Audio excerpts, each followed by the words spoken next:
ایک دفعہ کا ذکر ہے، اللہ کے پیغمبر حضرت عیسیٰ علیہ السلام تیز تیز قدم اٹھاتے ہوئے ایک پہاڑ کی طرف جا رہے تھے۔ ایک آدمی نے بلند آواز سے پکار کر کہا، اے خدا کے رسول علیہ السلام، آپ اس وقت کہاں تشریف لے جا رہے ہیں؟ وجہ خوف کیا ہے؟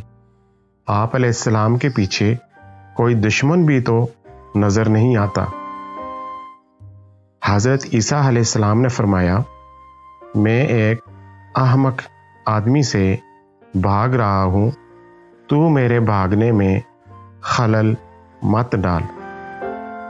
اس آدمی نے کہا، یا حضرت، آپ کیا وہ مسیحا علیہ السلام نہیں ہیں جن کی برکت سے اندھا اور بہرا شفا یاب ہو جاتا ہے؟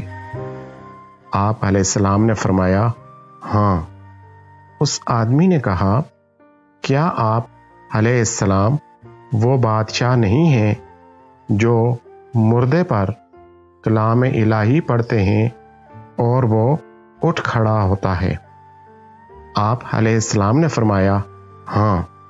اس آدمی نے کہا، کیا آپ علیہ السلام وہ ہی نہیں ہیں کہ مٹی کے پرندے بنا کر ان پر دم کر دیں تو وہ اسی وقت ہوا میں اڑنے لگتے ہیں؟ آپ علیہ السلام نے فرمایا، بے شک میں وہی ہوں۔ پھر اس شخص نے حیرانگی سے پوچھا کہ اللہ تعالیٰ نے آپ علیہ السلام کو اس قدر قوت عطا کر رکھی ہے تو پھر آپ علیہ السلام کو کس کا خوف ہے؟ حضرت عیسیٰ علیہ السلام نے فرمایا، اس رب العزت کی قسم کہ جس کے اسم اعظم کو میں نے اندھوں اور بہروں پر پڑھا تو وہ شفا یاب ہو گئے، پہاڑوں پر پڑھا وہ ہٹ گئے، مردوں پر پڑھا وہ جی اٹھے، لیکن وہی اسم اعظم میں نے احمق پر لاکھوں بار پڑھا لیکن اس پر کچھ اثر نہ ہوا۔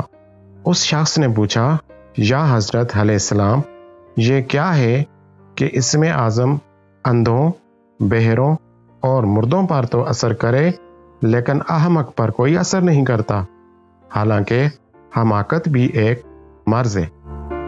حضرت عیسیٰ علیہ السلام نے جواب دیا، حماقت کی بیماری خدائی قہر ہے۔